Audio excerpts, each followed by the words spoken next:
Hello, Exalted Ones. Here we are with the review of issue 75. Let's go ahead and get started. So the first thing we're going to talk about is the Providence class Dreadnought, General Grievous's invisible hand. So let's go ahead and get going with that. When the Malevolence was destroyed earlier on in the Clone Wars, having been sabotaged by Anakin Skywalker, General Grievous suffered more than just the loss of a vessel that had proven so effective against the Republic shipping. He also suffered a considerable loss of face. It would be some time before he would again be trusted with a vessel worthy of his position as commander of the Separatist droid armies. For a while, Grievous had to make do with posting his flag aboard a series of endless disposable CIS Munificent-class frigates. Reputation restored. Eventually, Count Dooku relented and Grievous was allowed to claim the Providence-class carrier destroyer, the Invisible Hand. Here, at last, was a ship Grievous could use to further cement his appalling reputation for vicious excess. The rear of the ship was dominated by the hangar space, where 20 squadrons of droid fighters waited to launch. These would provide cover while the Invisible Hand landed craft dropped off the more than 400 ground assault vehicles. If Grievous didn't want to wait to subdue his enemy, his new flagship was capable of conducting its own planetary bombardment from orbit using 14 quad turbo laser cannons. Should anything get through its fighter screen, the Invisible Hand was more than capable of defending itself. 12-point defense ion cannons and 34 dual laser cannons could deal with smaller craft, while the quad turbo laser cannons and 2 heavy ion cannons could deal with larger vessels, backed up by over 100 proton torpedo launchers. Thickly armored and heavily shielded, the Invisible Hand could trade broadsides all day against standard Republic fleet groups and still come out on top. The final fight. Provided with the secret coordinates that allowed Grievous to come out of hyperspace directly over Coruscant, the Invisible Hand led a surprise attack on the Republic capital world. Within minutes, a substantial number of the Republic Star Destroyers protected the city world were reduced to flaming wreckage, with the Invisible Hand counting for many of the kills. Amidst the chaos and panic, Grievous flew down to the planet itself and took a single but invaluable prisoner, Supreme Chancellor Palpatine, before returning to his flagship. However, the Republic ships rallied magnificently and formed a blockade around Grievous's fleet, preventing it from jumping out of the system. The Separatist general drew his surviving ships to him, creating a screen around the Invisible Hand. Across space, ships pounded each other mercilessly. This was the situation that greeted Obi-Wan Kenobi and Anakin Skywalker rushing to the scene when they dropped out of hyperspace with their fleet group. The 2 Jedi were charged with rescuing the Chancellor. They managed to get aboard Grievous's ship even as the Republic Star Destroyer came in range and began trading fire with it. During the confrontation in front of the kidnapped Chancellor himself, Anakin slayed Count Dooku, who had traveled with Grievous. The Jedi freed Palpatine but were recaptured and brought to the bridge. Unfortunately for Grievous, this proved to be part of the Jedi's plan. Freeing themselves, they destroyed Grievous's guards and drove off the bridge crew, leaving the Invisible Hand largely defenseless. Grievous abandoned his stricken flagship, blasting off all the escape pods, leaving the Jedi with a burning wreck to pilot. Fortunately, Anakin Skywalker was up to the task. Master Plan. So this was, if you've seen Return of the Sith or Revenge of the Sith, then this is nothing new. So, finding themselves aboard the flagship of the leader of the Separatist army, Anakin and Obi-Wan were presented with twofold opportunity: return the Chancellor safely to the seat of power, but also take General Grievous out of the fight. Whether an act of pure improvisation or part of a quickly devised master plan, the 2 Jedi, along with the Chancellor and R2-D2, allowed themselves to be recaptured and taken to the command bridge. There, R2 provided the electrifying distraction that allowed the two Jedi to pull the lightsabers back from the gloating Grievous and launch an attack.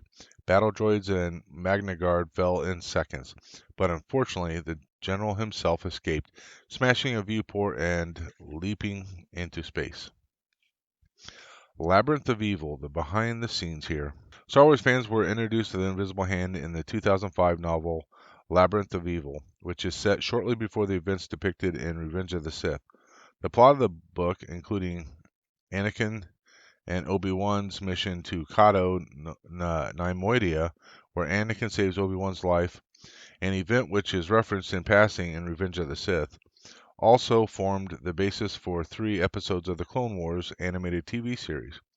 However, a notable difference between these episodes and the Labyrinth of Evil, which is now categorized as Legends, is that the Invisible Hand does not feature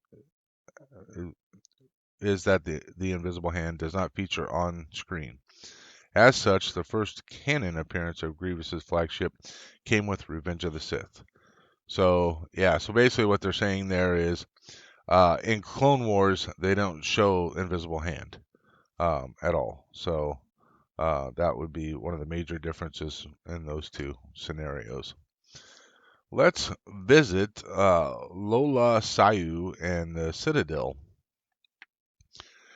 Decaying wonder located in the northeast of the galaxy, Lola Sayu can be found on the Outer Rim's Baldoran sector, on the western side of the Perlmanian trade route.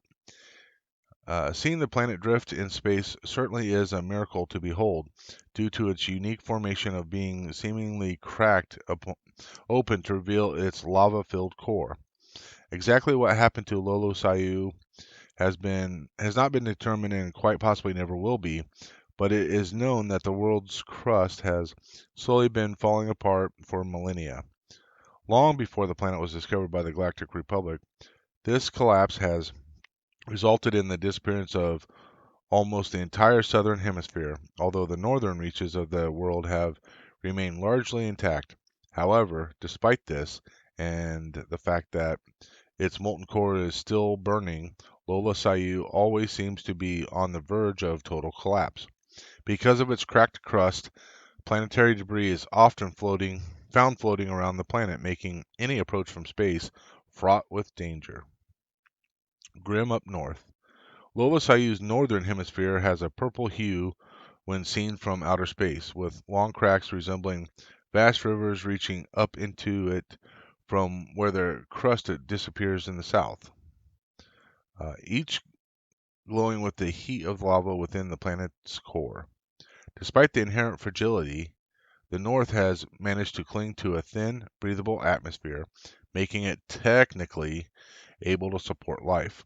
However, water is very scarce and no indigenous life forms, either plant or animal, are known to currently exist on Lola Sayu. Let's talk about Ossie Sobek. Ossie Sobek, Findian, was the sadistic warden of the Citadel during the Clone Wars. Together with droid K2B4, Sobek regulated the security measurements and the movement of the Lola Sayu blockade. He was proud of the Citadel's tight security and the many booby traps that were in plain sight to surprise any unwelcome guests. However, he grew nervous when the Republic strike team managed to free Evan Pyle. Regular holographic calls from Count Dooku certainly didn't make him feel more at ease. After already having moved to an outdoor command post, Sobek flew out on a stap to confront the Republic forces himself. He very nearly succeeded in strangling Captain Tarkin, but was killed by Ahsoka Tano. And that's his death right there. Ahsoka's saber went right through him. Okay, let's get back to the main section. The planet's remaining terrain is fittingly extremely treacherous and unpredictable, most consisting of mountains, hills, caves, crevasses, volcanoes, and lava flows. Many of the roads wind perilously close to the edge of the lava flows and often led unwarily travelers to labyrinth-like cave networks or dangerously steep valleys. The Citadel. Well, let's talk about Jedi Master Evan Peel first. Jedi Master Evan Peel, Lanik, it must be a species, had served a long time on the Jedi High Council and had been present when the young Anakin Skywalker was brought before the Council by Qui-Gon Jinn during the invasion of Naboo. Pyle lost his left eye during a confrontation with terrorists on his home planet during the Clone Wars. He often formed a team with the ambitious Captain Wilf Tarkin. Pyle didn't crumble while being tortured by the CIS, but he would succumb during the daring escape from the Citadel when a devious Anuba surprised him. Pyle died honorably after passing on the precious information about the Nexus route to Padawan Tano. His body was entrusted to Lola Sayu's glowing sea of lava. The Citadel. With Lola Sayu unable to sustain life, however, precariously, able to sustain life, however, precariously, the Galactic Republic decided to use the planet for the grim purpose. The Citadel, or Citadel Station, was built many centuries ago by the Republic as an isolated prison for rogue Jedi, or members of the Order who had lost their way, in words of Anakin Skywalker. The tower-like citadel had been constructed on a bridge between two lakes of yellow lava and was powered by geothermal energy. Should be plenty of that. The structure was widely believed to be impregnable, its front section striking out over the lava, its back giving out to the prison's landing fields, which was protected by fences and security emplacements. If the high winds around the citadel didn't sweep any would-be infiltrators away into the burning lava, the walls of the citadel themselves might thwart their plans, each being laced with deadly electro mines. Searchlights could pick out anyone trying to enter or exit the spire-like prison, and every portal or door in the meter-thick walls was ray-shielded. Inside, the citadel was a true maze of identical halls and corridors. They were protected by electrified walls, magnetized ceilings, and floors rapidly closing blast doors. Magnetized ceilings and floors, rapidly closing blast doors, cameras, and automated lasers. This was all monitored from the central control room on top of the prison. During the Clone Wars, early on in the Clone Wars, Lola Sayu was taken by the Confederacy of Independent Systems, its location being deep within Separatist territory. The CIS also took control of the Citadel, adding to it more modern security measures such as life form scanners and anti-aircraft weaponry, in order to repel any potential Republic assault. The CIS appointed Asi Sobek, a sadistic Fidian, as the Citadel's warden. He was aided by a T-series tactical droid named K2B4.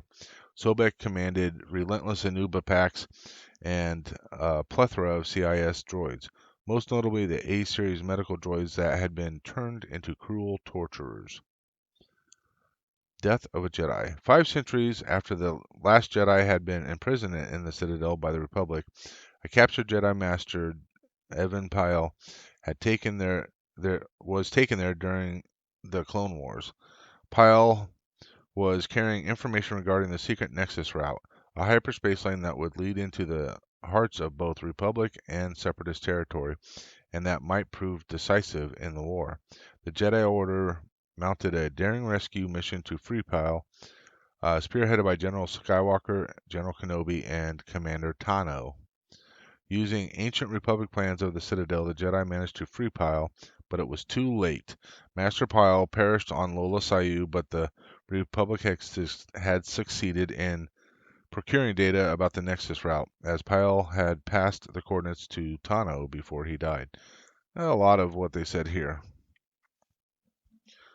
Carbonite plot. Lola Sayu and the distinctive Citadel prison appeared in a story arc of 3 episodes in the 3rd season of the Clone Wars. The plot of the first of these, the Citadel, was in which Anakin decided to freeze the strike team and himself into carbonite to mask their life forms from scanners. Originating in the comic Star Wars Shipyards of Doom in 2008, the appearance of the CIS prison warden Ossie Sobek was notable for being the first canon appearance of a Fidian in Star Wars television series. Findians first appeared in the young reader novel Jedi Apprentice: The Dark Rival, and had made additional appearances in the former expanded universe and source books until the species was used for the Clone Wars. There you go. Military Starships Classification Part 2. Part 2. Um, Close support was the domain of the frigates and corvettes. These ships were designed to be versatile, able not only to contend with the enemy's largest capital ships, but also stand up to the fleet's own corvettes, frigates, and starfighters as well. Ranging dramatically in size, larger frigates could be nearly the size of a capital ship, with smaller ones measuring far closer to a starfighter. The close support class was tasked primarily with taking the heat off the capital ships long enough to allow the behemoths to maneuver into position. During this time, they had to swat away attacks from any enemy starfighters or fighter bombers that made it through the protective outer screen of the more nimble starfighters. Friendly fire. In addition to worrying about the enemy, the close support ships had to contend with another threat, their own cruisers. The big capital ships couldn't slow down or speed up the way starfighters or smaller craft did, as any movement of such large vessels created huge amounts of momentum that needed to be canceled out first. Along with keeping the capital vessel safe throughout the course of a battle, the captains of the close support ships also had to make sure to keep out of the way of the capital ship's heavy assault fire and avoid colliding with them. Clone Wars era Republic ships. The Consular class space cruiser. A leftover from pre-Clone Wars era, the consular vessels were unsuited to open warfare, but with the Republic often short of ships, it could still find itself in the fighting. More often, however, it continued to fulfill a role as diplomatic transport. Modified versions with additional weapons and shielding were used as frigates. So I think this is the ship that Obi-Wan and Qui-Gon first landed in. So if we get that, you can kind of tell here the way that the top is. You don't I don't remember if you really got to see the entire back of the ship or whatever when they flew in, but the front definitely looks the same. Separatist starships. The Resuscent class light destroyer, built by the Commerce Guild. This close support ship was lightly armored, but heavily armed. The bow of the ship mounted an immense turbolaser cannon manned by droids. They were entirely disposable, like so many separatist vessels. The droid brain that controlled the ship was slow to react, and the Resuscent had a reputation of colliding with friendly ships, something that happened at the Battle of Coruscant. The Munificent class frigate. One of the most common ships in the Separatist fleet, the Munificent frigates often went into pitched battles where the support of a larger capital ship vessel would have been appropriate. These ships often served as flagships to the likes of General Grievous and other Sith leaders. The Pelta class frigate, which is another Republic ship, although class as a frigate, and although the Rebel Alliance would later convert at least one of these to full combat ship, the Pelta frigates were originally used by the Republic to transport wounded clones to medical stations. Not a lot going on there for the Republic, right? Um, they pretty much stuck with their Star Destroyers and their cruisers. So that's really all the ships. So that's everything in this issue. Let's go ahead and we went through all of this stuff and we put all of this stuff together and we did some painting and all that kind of stuff. We fixed up some of this here. We fixed up the cracks and you can't tell where they were anymore, which is great. I still have to do some work on my lizard skin section up here, but True Font, he definitely gave me some advice, and I've got some things I'm going to try to do with that. So thank you, True, for that, and we will give that a try and see what we can do to rectify that situation. So with that, I want to say thank you, everybody, for watching, and may the force be with you always.